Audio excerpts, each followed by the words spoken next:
نحمده ونصلي على رسوله الكريم أما بعد فأعوذ بالله من الشيطان الرجيم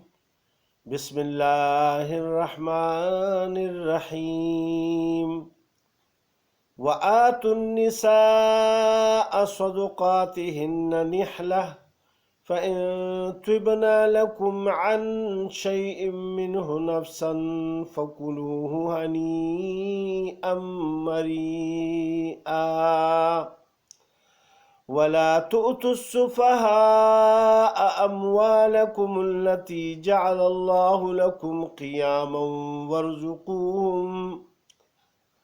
قياما وارزقوهم فيها واكسوهم وقولوا لهم قولا معروفا وابتلوا اليتامى حتى إذا بلغوا النكاح فإن آنستم منهم رشدا فادفعوا إليهم أموالهم ولا تأكلوها إسرافا وبدارا أن يكبروا ومن كان غنيا فليستعفف ومن كان فقيرا فليأكل بالمعروف فإذا دفعتم إليهم أموالهم فأشهدوا عليهم وكفى بالله حسيبا صدق الله العظيم۔ السلام علیکم میرے بھائی اور بہنوں، آج اللہ سبحانہ و تعالیٰ کی توفیق اور طاقت سے ہم سورہ نساء کی آیت نمبر 4 سے اگلی آیاتوں تک انشاءاللہ جتنا اللہ نے چاہا وہ اس کا ترجمہ و تفسیر بیان کریں گے۔ اللہ سبحانہ و تعالیٰ مجھے صحیح بیان کرنے اور عمل کرنے کی توفیق عطا فرمائے اور آپ کو بھی۔ اس 4 نمبر آیت میں اللہ سبحانہ و تعالیٰ فرماتے ہیں وَآتُوا النِّسَاءَ صَدُقَاتِهِنَّ نِحْلَةً، اور دے ڈالو عورتوں کو مہر ان کے خوشی سے۔ مفسرین حضرات فرماتے ہیں کہ مہر یہ اتنا باندھنا چاہیے کہ جتنا آدمی کی توفیق ہو اور طاقت ہو، یعنی وہ دے سکے۔ سب سے اچھی بات یہ ہے کہ ملنے سے پہلے بیوی کے ساتھ اس کو مہر ادا کر دیا جائے، یہ سب سے اچھا طریقہ ہے، کیونکہ اللہ سبحانہ و تعالیٰ نے خود فرما دیا وَآتُوا النِّسَاءَ صَدُقَاتِهِنَّ نِحْلَةً، اور دے ڈالو عورتوں کو مہر ان کے خوشی سے۔ پھر اللہ سبحانہ و تعالیٰ مزید فرماتے ہیں اگر کسی نے بہت زیادہ مہر باندھ لیا ہے اور وہ پھر اس کے لائق نہیں ہے کہ وہ اسی وقت دے سکے، اور بیوی بھی یہ سمجھتی ہے کہ یہ میرے شوہر کی بس سے باہر ہے، لہٰذا وہ اپنی طرف سے اس میں تھوڑی سی کمی کر لیتی ہے، تو یہ اس کا احسان ہے۔ لیکن یہ بات ہے کہ بیوی کو اس پر مجبور کرنا کہ وہ مہر میں سے کچھ معاف کر دے، یہ اچھی بات نہیں ہے، کیونکہ یہ یعنی اگر آدمی مر جاتا ہے تو سب سے پہلے اسی کو بھی قرض کے ساتھ شمار کیا جائے گا، یعنی مہر بھی اپنی بیوی کو اور سامان سے پہلے تقسیم کرنے سے پہلے بچوں میں اس کو سب سے پہلے مہر ادا کرنا ہوگا، پھر قرض ادا کرنا ہوگا، اور پھر اس کے ساتھ جو حقوق اس کے اوپر لوگوں کے ہیں وہ سب ادا کر کے پھر اس کے بعد پھر اس کا ترکہ تقسیم ہوگا جو میت ہوتی ہے۔ تو ادھر بھی اللہ سبحانہ و تعالیٰ نے یعنی خوش دلی کے ساتھ مہر ادا کرنے کا مسلمانوں کو حکم دیا ہے۔ اور پھر اللہ پاک فرماتے ہیں فَإِن تِبْنَ لَكُمْ عَنْ شَيْءٍ، پھر اگر وہ اس میں سے کچھ چھوڑ دیں تم کو منہ یعنی اس مہر سے نفسن فکلوہ ہنیئا مریئا، اپنی خوشی سے تو اس کو کھاؤ رچتا بچتا، یعنی مزے مزے سے اس کو کھاؤ، کیونکہ جو مزے کا کھانا ہوتا ہے اور آدمی کو یا کوئی دعوت مل جاتی ہے یا کوئی تحفہ آ جاتا ہے تو اور وہ اس کا یعنی دلی تحفہ ہو، اس کو پسند بھی ہو، تو وہ پھر بہت مزے مزے سے کھاتا ہے۔ تو اللہ سبحانہ و تعالیٰ نے بھی یہی فرمایا ہے کہ یہ چونکہ حلال ہے، خوش دلی سے اس نے آپ کو معاف کر دیا ہے یا واپس کر دیا ہے، مطلب مثال کے طور پر بہت زیادہ مہر باندھ لیا ہے اور اس نے دیکھا کہ یار یہ تو میرے شوہر کی بس کی بات نہیں ہے، لہٰذا اس نے آدھا معاف کر دیا یا کچھ حصہ معاف کر دیا، 10% معاف کر دیا، 20% معاف کر دیا، جتنا بھی معاف کر دیا، تو یہ آپ کے لیے یہ ایک بہت اچھا تحفہ ہے بیوی کی طرف سے، اور اس کا شکریہ ادا کرنا چاہیے، اس سے خوش ہونا چاہیے۔ مہر کو زیادہ باندھ کر پھر بیوی سے معاف کرانا یہ ظلم ہے، یعنی زبردستی۔ اللہ سبحانہ و تعالیٰ اب دوسرے مسئلے کی طرف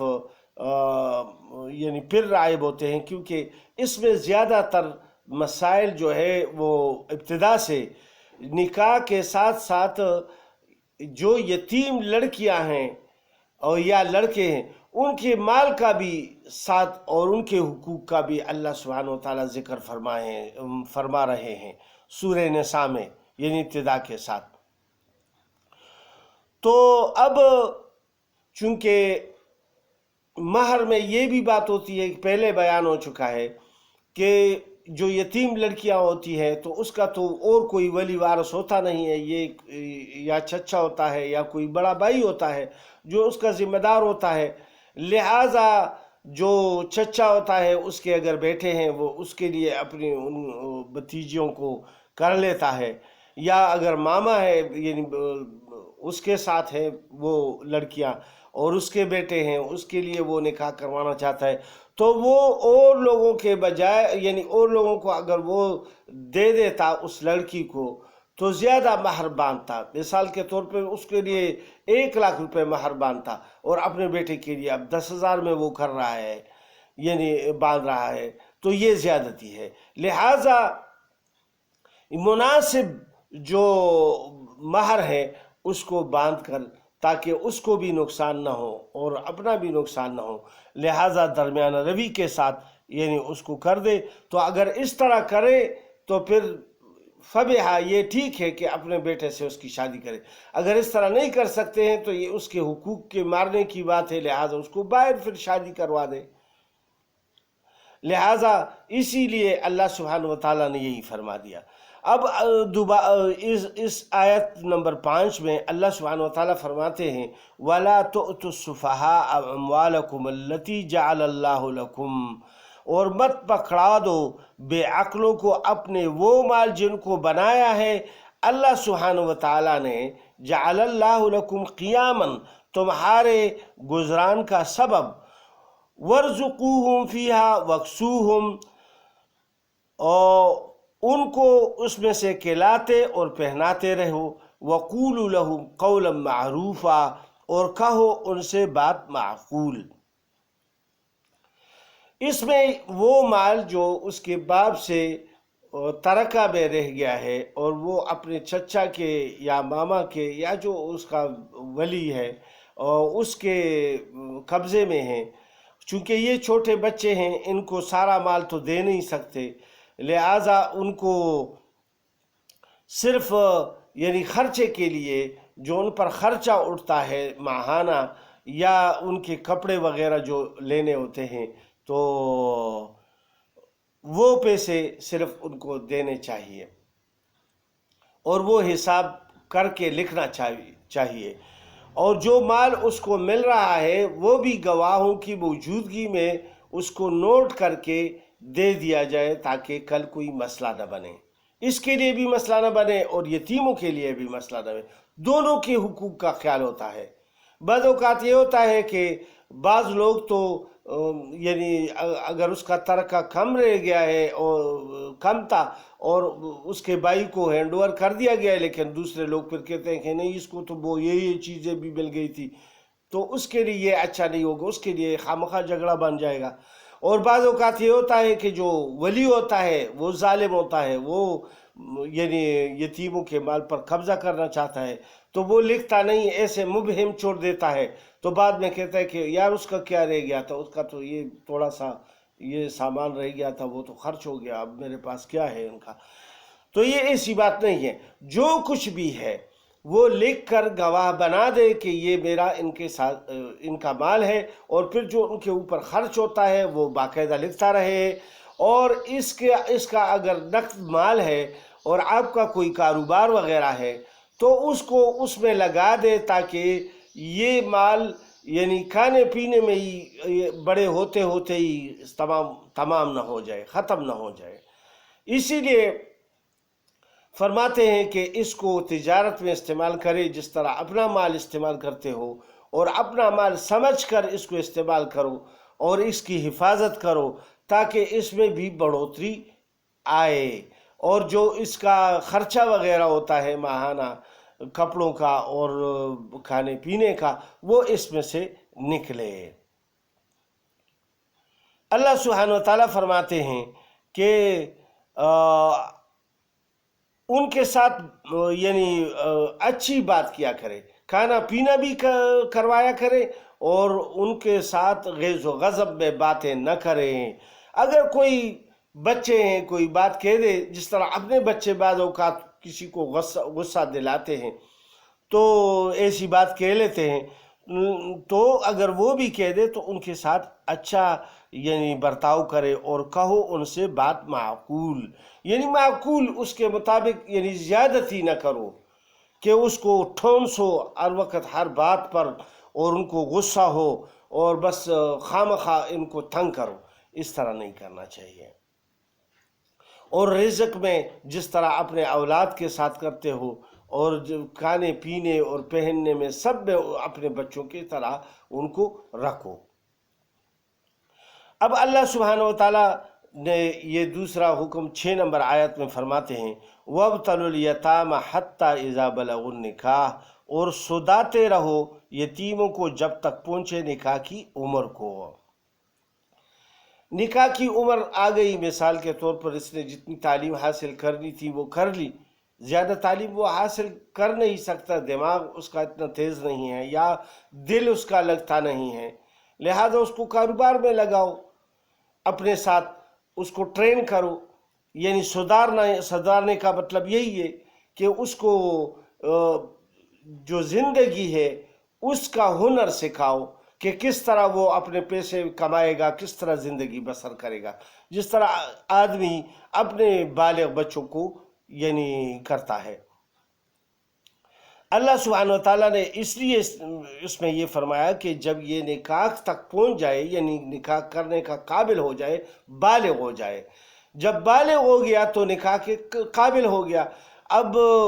اس سے پہلے کہ اس کی نکاح کیا جائے، یعنی اس کو ڈنگ سکھایا جائے اور کمانے کا طریقہ بھی سکھایا جائے کہ وہ کیسے زندگی گزارے گا۔ اگر اس کے لیے نکاح بھی کر دے تو اس کے لیے اگر کوئی نوکری تلاش کرنی ہے تو نوکری دیکھ لے، اگر نوکری نہیں ہے تو کوئی کاروبار سکھاؤ، یعنی تجارت وغیرہ سکھاؤ۔ تو اسی لیے اللہ پاک نے فرمایا کہ وَابْتَلُوا الْيَتَامَ، ان کو ابتلا میں ڈالو، یعنی امتحان لو ان کا، حَتَّى إِذَا بَلَغُوا النِّكَاحَ، جب تک پہنچے نکاح کی عمر کو۔ علماء نے لکھا ہے کہ ان کو ایسی یعنی تھوڑے سے پیسے دے کے، مثال کسی چیز کے خریدنے کے لیے بھیج دو، یا کوئی چیز بیچنے کے لیے دے دو کہ یہ جا کے مارکیٹ میں بیچ دے، آپ اپنا ذہن یعنی لڑا دے کہ یعنی اس نے کتنا اچھا اس کو سمجھ آ گیا کہ نہیں آیا، سودا خرید سکتا ہے کہ نہیں سکتا ہے، سودا بیچ سکتا ہے، اس قابل ہو گیا ہے کہ نہیں ہوا ہے، لہٰذا اس سے آپ کو پتہ چل جائے گا۔ فَإِنْ آنَسْتُم مِّنْهُمْ رُشْدًا، پھر اگر دیکھو ان میں ہوشیاری، فَادْفَعُوا إِلَيْهِمْ أَمْوَالَهُمْ، تو حوالہ کر دو ان کے مال ان کا، وَلَا تَأْكُلُوهَا إِسْرَافًا، اور کھا نہ جاؤ یتیموں کا مال ضرورت سے زیادہ، یعنی اسراف مت کرو، وَبِدَارًا، اور حاجت سے پہلے،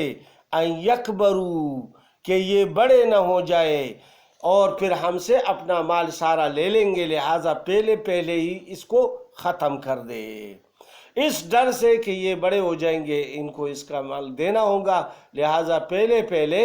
اس کا مال یعنی اسراف کر کے زیادہ خرچ کر کے اس کو ختم کر دیا، لہٰذا اس طرح نہیں کرنا چاہیے۔ وَمَنْ كَانَ غَنِيًّا فَلْيَسْتَعْفِفْ اور جس کو حاجت نہ ہو تو مال یتیم سے بچتا رہے۔ جو غنی ہو، مالدار ہو، اس کو یتیم کے مال کو تو ہاتھ بھی نہیں لگانا، اس کے لیے الگ پکائیں اور الگ ہی سب کچھ کرے۔ وَمَنْ كَانَ فَقِيرًا اور اگر کوئی محتاج ہو فَلْيَأْكُلْ بِالْمَعْرُوفِ تو کھائے موافق دستور کے۔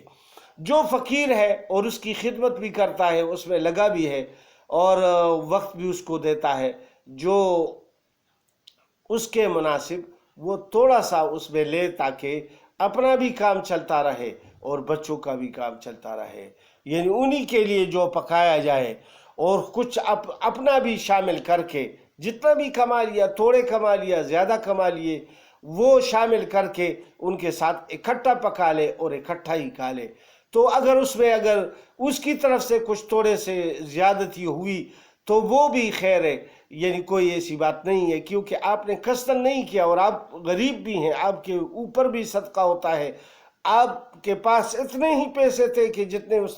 اس میں آپ نے شامل کر دیے، تو پھر آپ کے اوپر کوئی وہ نہیں ہے۔ لیکن اگر آپ نے اپنے پیسے بچا کے رکھ دیے اور اس کے پیسے ہی سارے خرچ کر دیے، یا زیادہ اس کے پیسے خرچ کر دیے، کم اپنے خرچ کر دیے، اپنے بچا کے رکھ دیے، تو پھر اس میں آپ کی پکڑ ہوگی۔ پھر اللہ سبحانہ وتعالی حکم فرماتے ہیں فَإِذَا دَفَعْتُمْ إِلَيْهِمْ أَمْوَالَهُمْ فَأَشْهِدُوا عَلَيْهِمْ پھر جب ان کو حوالہ کرو ان کے مال تو گواہ کر لو اس پر، وَكَفَى بِاللَّهِ حَسِيبًا اور اللہ کافی ہے حساب لینے کو۔ اب جب اس کو مال دینے کا وقت آ جائے، بالغ ہو جائے، ہوشیاری اس میں آپ نے پالی اور پھر دینے لگو اپنا مال، تو اس پر 2 گواہ بنا دے، لوگوں کو جو اپنے یعنی خاندان کے لوگ ہوتے ہیں بڑے، اور ان کو گواہ بنا لے، ان کو منگوا کر ان کے سامنے ان کو اپنا مال واپس کر دے، اور پھر تاکہ کل کوئی یہ نہ کہے کہ وہ یتیموں کا مال کھا گیا۔ اللہ سبحانہ وتعالیٰ دیکھے ہر ایک معاملے کو صاف بنانا چاہتے ہیں کہ ہر ایک آدمی مسلمان جو ہے وہ صاف و شفاف زندگی گزارے، پاکیزہ زندگی گزارے، حرام سے بچے۔ اسی لیے اللہ پاک نے فرمایا۔ اب اگر آپ یہ دیکھیں کہ یہ لڑکا جو ہے 20 22 23 24 25 سال کا ہو گیا، لیکن اس میں اتنی ہوشیاری نہیں آئی، اسی طرح یہ ادھر ادھر کے کام کرتا ہے اور مال کو ضائع کر دیتا ہے، تو ہمارے امام کے نزدیک 25 سال کا جب لڑکا ہو جائے تو اس کو پھر لازمی طور پر سارا مال دینا واپس ہوگا، کیونکہ اگر اس کے بعد آپ رکھیں گے تو آپ کے بچے آپ سے سارا مال کھا لیں گے، وہ قبضہ ہو جائیں گے، تو ان کو بس اس کو گواہوں کی موجودگی میں 25 سال کی عمر میں جب وہ پہنچ جائے تو پھر وہ لازمی طور پر سارا مال اس کو واپس کر دے۔ اور پھر اللہ پاک نے آخر میں یہ جو لفظ فرمایا ہے اس میں بہت زیادہ عبرت ہے، وَكَفَى بِاللَّهِ حَسِيبًا اور اللہ کافی ہے حساب لینے کو۔ اللہ سبحانہ وتعالی حساب لینے میں کافی ہے، یعنی یہ مت سمجھے کہ میرے ساتھ کوئی حساب کتاب نہیں ہوگا، بلکہ یہ ذہن میں رکھے کہ اللہ سبحانہ وتعالی قیامت کے دن مجھ سے ایک ایک پائی کا حساب لے گا، لہٰذا اسی طرح آپ دنیا میں خرچ کریں اور زندگی گزارے تاکہ اللہ کے سامنے آپ کا گلا آزاد ہو اور اللہ کی گرفت میں پھر نہ آئیں، کیونکہ اللہ کو تو ہر ذرے کا، دل کے بھیدوں کا اور سینے کے چھپے ہوئے رازوں کا پتہ ہے۔ اللہ سبحانہ وتعالی ہم سب کو ان آیات پر عمل کی توفیق عطا فرمائے۔ السلام علیکم ورحمۃ اللہ وبرکاتہ۔